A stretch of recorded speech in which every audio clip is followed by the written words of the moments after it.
ప్రపంచ క్రికెట్లో ఊహించని సంఘటన చోటు చేసుకున్నట్లు తెలుస్తోంది. 13 మంది స్టార్ క్రికెటర్లు అస్వస్థతకు గురయ్యారని సమాచారం. దీంతో వారందరినీ హుటాహుటిన ఆసుపత్రికి తరలించారు. అయితే వారిలో ఒక ఆటగాడికి సీరియస్గా ఉన్నట్లు తెలుస్తోంది. పాకిస్తాన్ సూపర్ లీగ్ 2024లో ఈ ఘటన చోటు చేసుకుంది.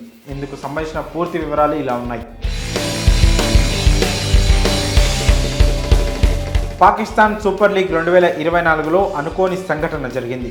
ఫుడ్ పాయిజన్ కారణంగా కరాచీ కింగ్స్ టీంకు చెందిన 13 మంది క్రికెటర్లు తీవ్ర అస్వస్థతకు గురయ్యారు. దీంతో వారిని వెంటనే ఆసుపత్రికి తరలించారు. కాగా అందులో ఓ ప్లేయర్ పరిస్థితి విషమంగా ఉన్నట్లు తెలుస్తోంది. ఆ ఆటగాడు సౌత్ ఆఫ్రికాకు చెందిన స్పిన్నర్ తబ్రేజ్ షంషీ అని తెలుస్తోంది. ఫిబ్రవరి 29న క్వెంటా గ్లాడియేటర్స్తో జరిగిన మ్యాచ్కు ముందు ఈ ఘటన జరిగినట్లు సమాచారం.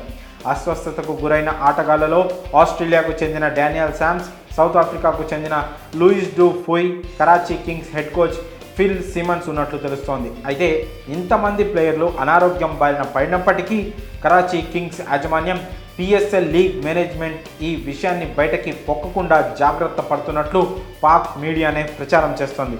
అయితే ఈ ఘటనపై కరాచీ కింగ్స్ యాజమాన్యం లేదా పిఎస్ఎల్ మేనేజ్మెంట్ నుంచి అధికారిక ప్రకటన రావాల్సి ఉంది. కాగా పైన తెలిపిన ఆటగాళ్ల ప్లేసుల్లో వేరే 3 విదేశీ ప్లేయర్లతో బరిలోకి దిగింది Karachi Kings team.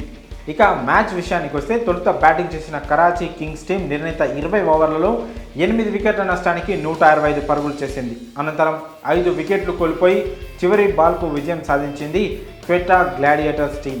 Jason Roy 53 runs చేసి జట్టును గెలిపించాడు. మరి ఇంటర్నేషనల్ T20 లీగ్లో ఇలాంటి ఫుడ్ పాయిజన్ ఘటన చోటు చేసుకోవడంపై మీ అభిప్రాయాలను కామెంట్స్ రూపంలో తెలియజేయండి.